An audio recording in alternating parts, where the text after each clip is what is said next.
श्रेयांत्म स्वरूप सर्वदेव परम गुरु श्रेयांत्म स्वरूप प्राण शक्ति एक दिव्य विभूति 4.16 मनुष्य शरीर में स्थित प्राण विद्युत के इन आकस्मिक विस्फोटों के कारणों का, उन्हें रोकने के उपायों का तो पता तो वैज्ञानिक लगा सकते हैं और वे लगा भी लेंगे, परंतु ऐसे विस्फोट तो विरल ही होते हैं। वे मानव जाति की उतनी बड़ी समस्या नहीं है जितनी कि भीतरी प्राणाग्नि के दुरुपयोग से उत्पन्न समस्याएं।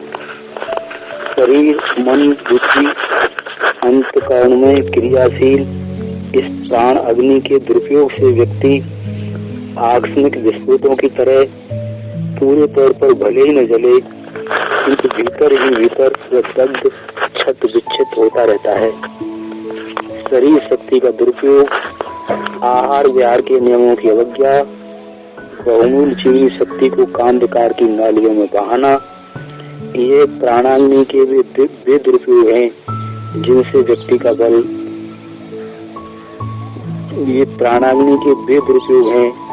जिनसे व्यक्ति का बल बढ़ जाता और ओजस घटता है। कटुवचन, परनिंदा, असत्य वचन, बाघ जल वाणी द्वारा प्राणाग्नि को गलत ढंग से खर्च करने के उदाहरण है, जिससे व्यक्ति स्वयं भी जलता है, दूसरों को भी जलाता है। देखते अंगारों जैसे, तपी हुई छड़ जैसे जलाने और दाग छोड़ने वाले शब्द बोलने वाले को भी उत्तप्त करते हैं, जिसके लिए कहे जाते हैं उसे भी जलाते हैं। शरीर शक्ति का अवांछित उपयोग स्वयं का बल घटाता है और पास पड़ोस में भी विकृति बिच्छू बढ़ाता है।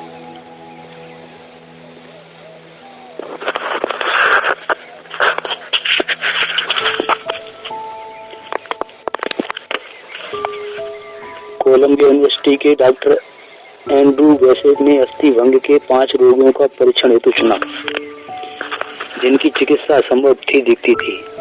विद्युत प्रभाव को शरीर में पहुंचाने से उनमें से 4 लोगों की टूटी हड्डी 5 माह के अंदर ही पुनः पूर्ववत हो गई। उनके कथानुसार विद्युत प्रवाह अस्थियों की जीवित कोशिकाओं को सीधा प्रभावित करता है और कैल्शियम आयंस एकत्रित होने की प्रक्रिया को प्रभावहीन बनाकर छोड़ता है। ये ऊर्जा प्रवाह शरीर में पहुंचते ही कोशिकाओं में समाविष्ट ऑक्सीजन की मात्रा कम करता है और क्षारीयता को बढ़ाता है, जिससे हड्डियां जुड़ने की प्रक्रिया संपन्न होती है। मस्तिष्क को ऊर्जा शक्ति का मूल स्रोत माना जाता है। शरीर तंत्र के कुशल संचालन में इसी क्षमता की आवश्यकता पड़ती है। ये देखने में भले ही छोटी हो, किंतु उसकी प्रभावी क्षमता देखते ही बनती है। छोटे से परमाणु को अपनी शक्ति प्रदर्शित करने का अवसर मिलता है तो वह धरती आसमान हिलाकर रख देता है। मानव शरीर की ऊर्जा में चेतन तत्व घुले रहने के कारण इसकी सामर्थ्य और भी अधिक बढ़ जाती है।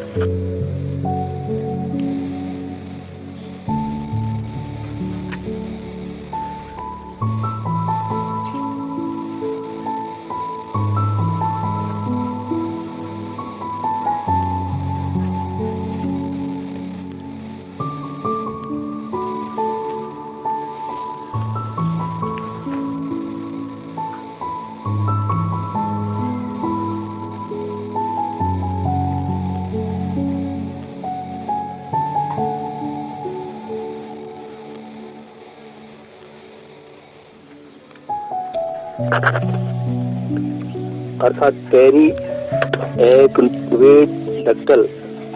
एक्वेडक्टल ग्रे मैटर में ऊर्जा प्रवाह पहुंचाने से प्रतिक्रिया स्वरूप इंडोर्फिन नाम का एक प्राकृतिक रस द्रव्य निःसृत होने लगता है, जो दर्द के प्रभाव को तुरंत समाप्त कर देता है। कैलिफोर्निया यूनिवर्सिटी के डॉक्टर इस तरह के परीक्षण कैंसर रोगियों पर किए, जिनसे अप्रत्याशित सफलता मिली।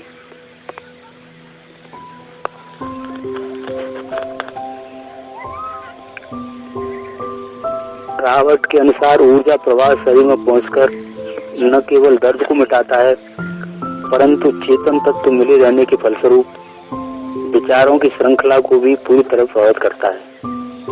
योग साधना के द्वारा इसी काय ऊर्जा को संतुलित नियंत्रित करके मस्तिष्क के प्लेयर सेंटर को सरलता से उकसाया जाता है। योग साधना के द्वारा इसी काय ऊर्जा को संतुलित नियंत्रित करके मस्तिष्क के प्लेजर सेंटर को सरलता से उछला जाता है, जिससे व्यक्ति का जीवन सदा स्वस्थ एवं सुखद बना रहता है।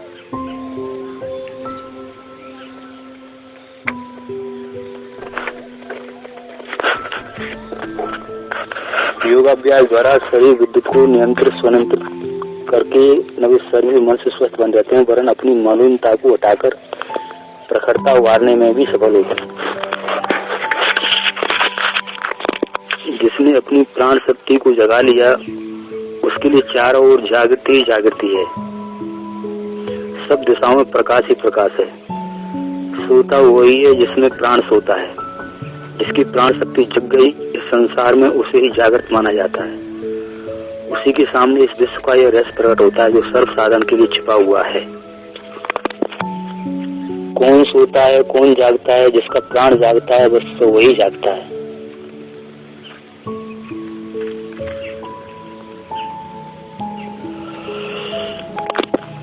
ये प्राण ही भिन्न भिन्न रूपों में भैरव रूप में प्रकट होती है, कभी आंखों से, कभी भावों का द्वारा, कभी वाक शक्ति के माध्यम से, कभी कभी बल पराक्रम सहायता के रूप में इसकी स्थूल अभिव्यक्ति देखी जा सकती है।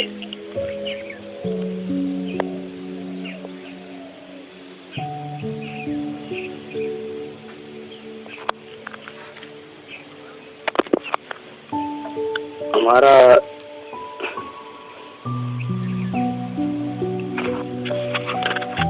मानवीय काया को जीवंत रेडियो ट्रांसमीटर की संज्ञा दी है, जिसके अंदर से विभिन्न तरह के संकेत विद्युतीय चुंबकीय तरंगों के रूप में बाह्य वातावरण में विकिरण होते रहते हैं। कम आवृत्ति की होने पर भी ये तरंगें अपनी प्रभाव क्षमता में अत्यधिक समर्थ होती हैं। इसके अनुसार हमारा हृदय सतत स्पंदित होता रहता है और 1 से 3 चक्र प्रति सेकंड की दर से 1 से 3 चक्र प्रति सेकंड की दर से रेडियो सिग्नल बाहर फैलता रहता है, जिसे EEG द्वारा स्पष्ट रूप से देखा और उसका अवलोकन किया सकता है। इस विद्युतीय सक्रियता के साथ जुड़े चुंबकीय प्रभाव की अपनी महत्ता है। वस्तुतः चेतना क्या है? चेतना मानवीय मस्तिष्क से गुजरने वाली घटनाओं के बोध को चेतना नाम दिया है और कहा है कि बोध गम्यता, विचारणा, आकांक्षा, विवेकशीलता जैसी मानसिक अवस्थाओं को समयानुरूप अनुभव करने की क्षमता चेतना सत्ता ही रखती है।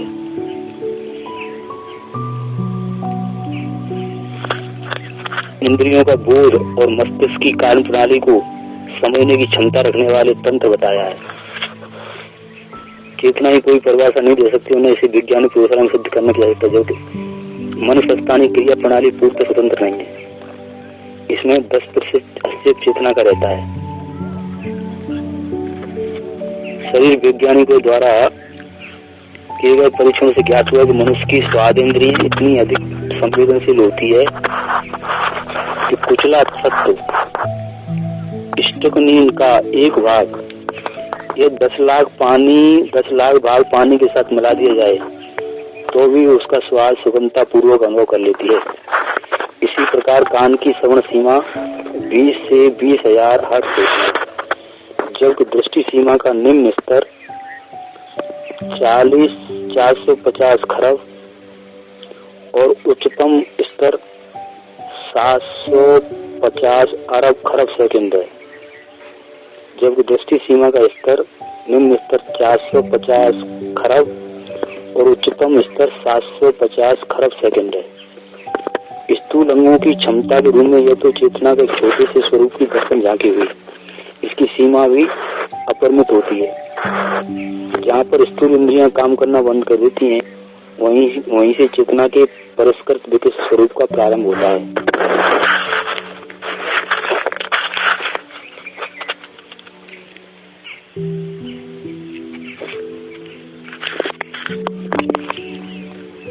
यदि कोई व्यक्ति संपूर्ण प्रकृति के तत्वों को जानने का प्रयास करे तो उसे अनंत समय लग सकता है। इस कारण सृष्टि कहती है कि प्राण तत्व को समझने, उस पर नियंत्रण प्राप्त करने से प्रकृति के समस्त रहस्यों को जाना, अनुभव किया सकता है। प्राण पर विजय प्राप्त कर लेने का अर्थ है प्रकृति पर विजय प्राप्त करना। प्रकृति की अन्य शक्तियां प्राण संपन्न व्यक्ति की अनुगामिनी होती हैं। सृष्टि में प्रवाहित अनंत प्राण प्रवाह का एक क्षुद्र अंश चेतन जीवों विद्यमान है। अनंत प्राण समुद्र की यह सबसे निकट की तरंग है। इस पर यदि नियंत्रण किया जा सके तो उस प्राण के महासमुद्र से संपर्क जोड़ा जा सकता है। संसार के सभी धर्म संप्रदायों की साधना प्रणाली में ये प्राण शक्ति आवर्तन का लक्ष्य अनिवार्य रूप से जुड़ा है।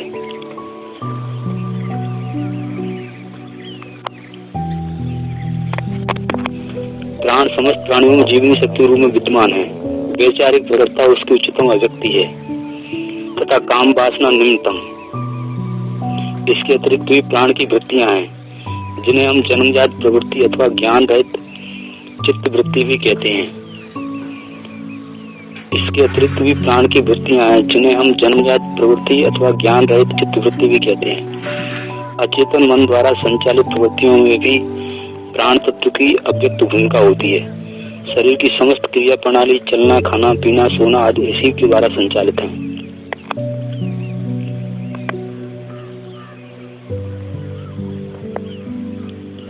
प्राणायाम साधना का लक्ष्य इस तत्व को जानना, उस पर नियंत्रण प्राप्त करना है।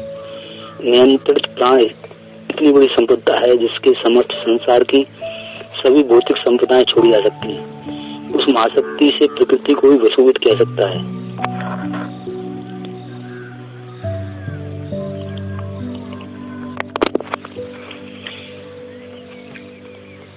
विश्व में अस्तित्व के प्रत्येक स्तर पर एक अखंड वस्तु से दिखाई पड़ती है। वही भौतिक संसार के विभिन्न रूपों में व्यक्त हो रही है। प्रत्येक वस्तु इस अनंत प्राण की एक भ्रमर है। प्रत्येक वस्तु इस अनंत प्राण की एक भ्रमर है। प्राण तत्व इन भ्रमरों में प्रविष्ट होकर नाम रूप करता है। लाखों प्रकार की योनियां प्राण की विभिन्न स्तर की अभिव्यक्तियां हैं। सूक्ष्म जगत में प्रविष्ट करने पर भी अखंडता दिखाई पड़ती है। सूक्ष्म जगत में प्रविष्ट करने पर भी अखंडता दिखाई पड़ती है। ईश्वर को संपूर्ण जड़ जगत की सूक्ष्म अवस्था माना जाता है। वह प्राण की स्पंदनशील सूक्ष्म स्थिति है। प्राण चेतना के विकास का केंद्र बिंदु है। इसकी ऊर्ध्वगति एवं अधोगति पर ही चेतना का उत्थान पतन निर्भर रहता है। आत्मा का लक्ष्य ब्रह्मानंद की प्राप्ति। यह दिव्य आनंद स्नायु तंत्र में बहने वाले प्राण पर ही आरूढ़ होकर अवतरित होता है।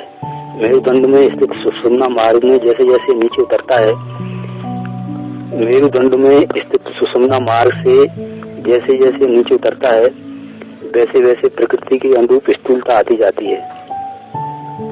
मेरुदंड में स्थित सुषुम्ना मार्ग से जैसे जैसे नीचे उतरता है, वैसे वैसे प्रकृति के अनुरूप स्थूलता आती जाती है। ऊपर से नीचे की ओर आने में प्राण तरंग दैर्घ्य में वृद्धि होती है। ऊपर से नीचे की ओर आने में प्राण तरंग दैर्घ्य में वृद्धि होती है।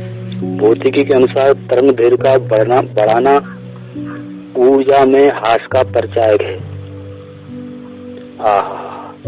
ऊपर से नीचे की आने में प्राण तरंग दैर्घ्य में वृद्धि होती है।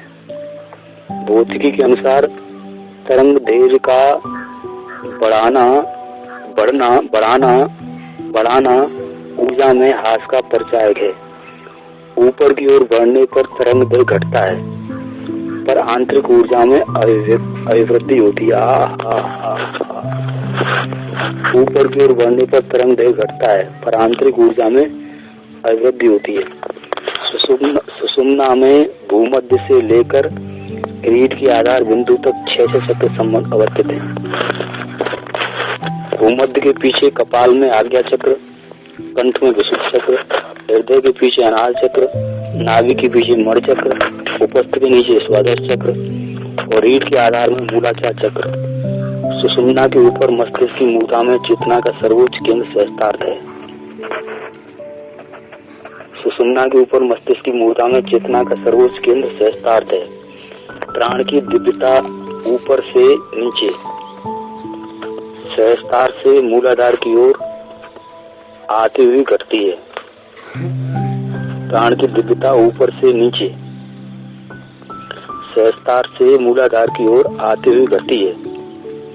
इन चक्रों कुंडलों में होकर प्राण के प्रवाहित होने के कारण ही इसका नाम कुंडलिनी शक्ति है। शरीर विज्ञान के अनुसार यह चक्र में स्थित स्नायु केंद्र है। सूक्ष्म स्नायु तंत्र यहीं से निकलकर संपूर्ण शरीर में फैले रहते हैं। स्नायविक संवेदनाओं के नियंत्रण का केंद्र बिंदु यही है। कुंडलिनी जागरण की प्रक्रिया में इसी प्राण शक्ति का आरोहण किया जाता है। जैसे ऊर्ध्व दिशा में मोड़ा जाता है, इसे ऊर्ध्व दिशा में मोड़ा जाता है। जैसे जैसे चक्रों का भेदन करती प्राण शक्ति ऊपर की बढ़ती है, चित्त पर चढ़े अज्ञान के आवरण हटने लगते हैं, दिव्यता बढ़ती जाती है। साधक आनंद के श्रेष्ठ स्वरूप की रसानुभूति करता है। प्राण शक्ति को वेश्या शक्ति से मोड़कर परमानंद में अवस्थित करना ही कुंडलिनी जागरण का लक्ष्य है। इस दिव्य आनंद की स्थिति का नाम ही समाधि है। जो साधक इसकी अनुभूति कर लायक है वो पुनः तुच्छ विषयों की ओर आकर्षित नहीं होता। सामान्य स्थिति में प्राण विभक्त होकर सुषुम्ना से निकलने वाली नस नाड़ियों से होकर संपूर्ण शरीर में फैल जाता है। शरीर की समस्त गतिविधियों का संचालन करता है। काम भावना प्राण के प्रभाव को तीव्र संवेग के साथ अधोप्रोत करती है। शरीर की समस्त गतिविधियों का संचालन करता है। काम भावना प्राण के प्रवाह को तीव्र संवेग के साथ अधोप्रेरित करती है। शारीरिक वृत्तियों में व्यवधान इसी कारण होता है। इंद्रियां निर्बल बनती हैं तथा जीवन व्यापार में अवरोध खड़ा होता है। प्राण शक्ति कमजोर बनती है, फलतः आत्मा की दिव्यता में कमी आती है। किंतु इसके विपरीत अधोमुखी संवेग की ऊर्ध्वमुखी दिशा में प्रवाहित कर देने पर वह चक्रों से होकर आगे बढ़ता है। उसकी गति बढ़ती जाती है। शरीर में व्याप्त प्राण के सुषुम्ना में संकर्षित हो जाने के कारण इंद्रियों का आवेग कम होता जाता है। शरीर में व्याप्त प्राण के सुषुम्ना में संकर्षित हो जाने के कारण इंद्रियों का आवेग कम होता जाता है। प्राण के उत्तरोत्तर ऊपर बढ़ने से इनकी चंचलता कम होती जाती है। प्रत्येक चक्र के वेदन के साथ शारीरिक क्रियाएं, श्वास गति, हृदय स्पंदन क्षीण होने लगते हैं और अंततः शांत हो जाते हैं। प्रत्येक चक्र के वेदन के साथ शारीरिक क्रियाएं, श्वास गति, हृदय स्पंदन क्षीण होने लगते हैं और अंततः शांत हो जाते हैं। ब्रह्मरंध्र में प्राण के प्रवेश एवं अवस्थित हो जाने पर शरीर की प्रत्येक कोशिका निश्चेत पड़ जाती है। यही कारण है कि समाधि अवस्था में पहुंचे साधक की नाड़ी हृदय स्पंदन की परीक्षा करने पर वैज्ञानिकों को जीवन के लक्षण नहीं दिखाई पड़ते, जबकि प्राण ब्रह्मरंध्र में केंद्रित होता है। ऊर्ध्वमुखी प्राण की दिव्यता तो बढ़ती है पर उसके तरंग धैर्य में कमी होती है। ऊर्ध्वमुखी प्राण की दिव्यता तो बढ़ती है पर उसके तरंग धैर्य में कमी होती है। सहस्तात्म में पहुंचने पर प्राण का तरंग धैर्य शून्य तथा ऊर्जा अनंत हो जाती है। प्रभु, सहस्तात्म में पहुंचने पर प्राण का तरंग धैर्य शून्य तथा ऊर्जा अनंत हो जाती है। तरंग धैर्य एक मात्र आधार है जिसके द्वारा वैज्ञानिक चेतनता का पता लगाते हैं। वह शून्य हो जाने पर चेतनता के मापदंड का उनके पास कोई आधार अवशेष नहीं बचा। सहस्त्रार्थ में प्राण के अवस्थित होने पर एवं ऊर्जा के अपव्यय के रुक जाने के कारण मनचाही आयु तक जीवित रहा जा सकता है। अब भी हिमालय गुफा में 17 वर्ष के आयु वाले महासमाधि योगी हैं जिनकी आयु दीर्घ आयु के रहस्य की व्याख्या कर सकना विज्ञान के भौतिक मापदंड के आधार पर संभव नहीं।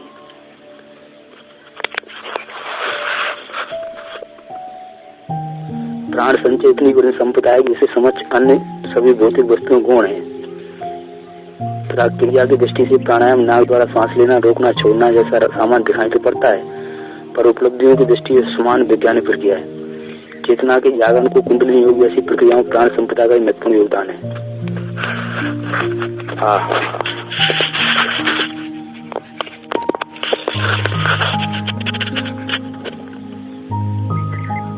आंखों से इसकी लपटें उठती रहती हैं। एक प्राण शक्ति है ना, जीभ भी जब शब्दोच्चार करती है विशेषता किसी भावावेश में, तब भी इस तेज की स्फुलिंग उठते दिखाई जा सकते हैं।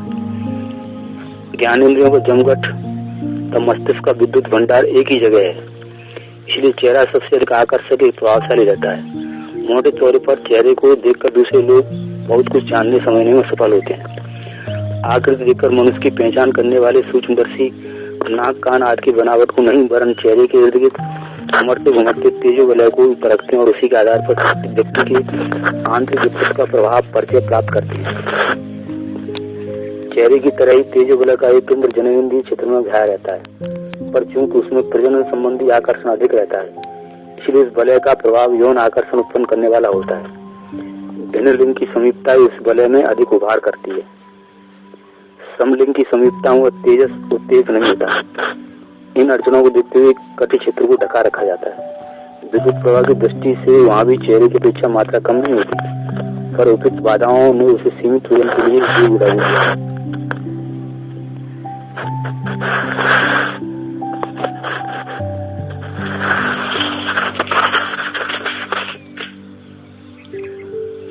चेहरे का तेजो वलय इस प्रकार के बंधन प्रतिमों से मुक्त है। वो जैसा भी भला बुरा होगा अपने निकटवर्ती क्षेत्र को संपर्क में आने वाले व्यक्तियों को तथा स्पर्श व्यवहार में आने वाले पदार्थों को प्रभावित करता है। जिस प्रकार जीवाणु एक से दूसरे शरीर में प्रवेश करते रहते हैं, उसी तरह तेजो वलय विद्युत मंडल समीपवर्ती क्षेत्र में अपनी मानसिक एवं आत्मिक स्थिति का प्रकाश प्रभाव फैलाता रहता है।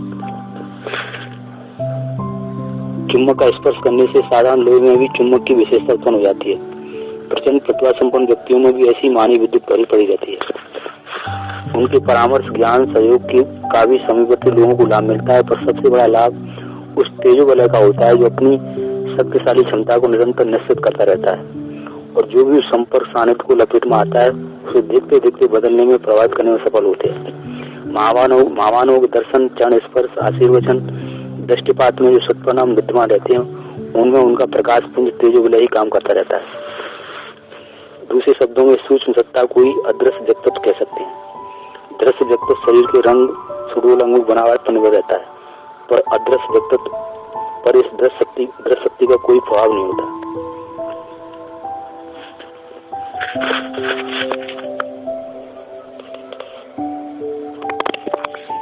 शरीर में सामान्यतः जो प्राण शक्ति भरी बिखरी रहती है, उसका भी साधारण व्यक्ति इच्छित उपयोग नहीं कर सकते। साइकिल, चांचल्य और वासनात्मक उद्वेग इस प्राण शक्ति को हर क्षण फुलझड़ी की तरह बिखेरता फेंकता रहता है। नियमों का अभ्यास व्यक्ति में यह सामर्थ्य उत्पन्न करता है, जिससे वह प्राण शक्ति को संयमित ढंग से ही व्यय करने में कुशल होता जाए।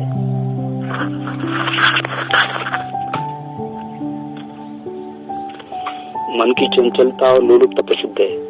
अनियंत्रित मन अल्लड़ बछड़े की तरह खाड़ खंडों में कूदता फांदता रहता है। इनकी इस गतिविधियों के कारण मनुष्य का सारा जीवन ही अव्यवस्थित हो जाता है।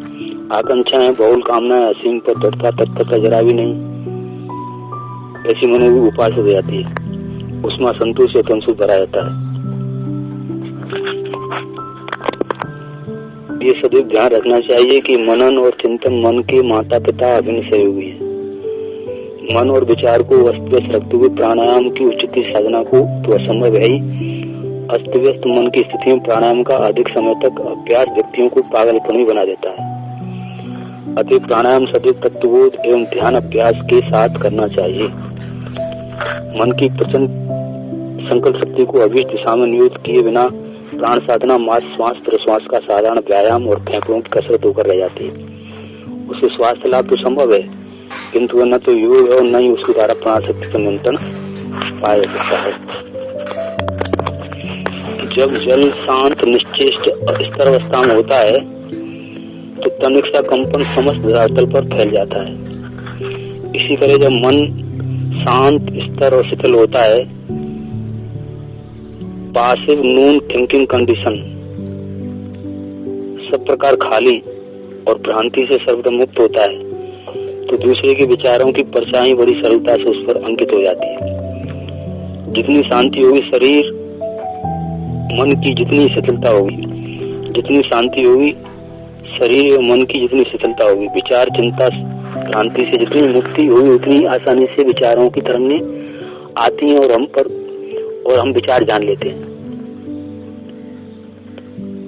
मस्तिष्क के केंद्र में इतना प्रचंड बल है, मस्तिष्क के केंद्र में इतना प्रचंड बल है, वह प्राय सर्वदा स्थिर और शांत प्रतीत होता है। इस स्तर केंद्र से विचार बाहर की ओर विकीर्ण होते रहते हैं। मस्तिष्क के केंद्र में इतना प्रचंड बल है कि वह प्राय सर्वदा स्थिर और शांत प्रतीत होता है। इस स्तर केंद्र से विचार बाहर की ओर विकीर्ण होते रहते हैं। इस विचार राशि और उसके दूर तक पहुंचने का आधार इच्छा शक्ति एवं मनोबल पर है। उत्पन्न करने की क्रिया मनुष्य के विश्वात्मा के प्रबल संयोग द्वारा होती है। शुद्ध रीति से श्वास लेने से इस संयोग को प्राय बहुत कुछ सहायता मिलती है। शुद्ध रीति से श्वास लेने पर विचार की एकाग्रता पर बड़ा अद्भुत परिणाम होता है। जिस वस्तु पर ध्यान लगाया जाता है उसकी ओर बलवान और उत्पन्न इच्छा के जोर से विचार साधा जाता है।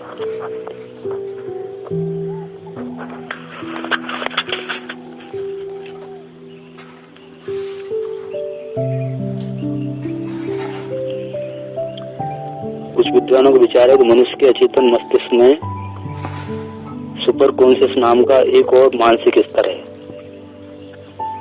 ये बड़ा सूक्ष्म तथा ग्रहणशील है।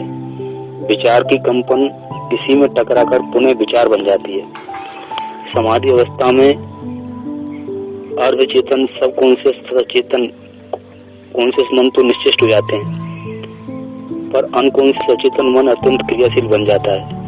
इसका सुपर कॉन्शियस स्तर की विचार ग्रहण में विचार संकरण जैसे कार्य किया करता रहता है। इसका सुपर कॉन्शियस स्तर ही विचार ग्रहण एवं विचार संचारण जैसा अद्भुत कार्य करता रहता है। हाँ, वो सुंदर कितना, ये भी सुंदर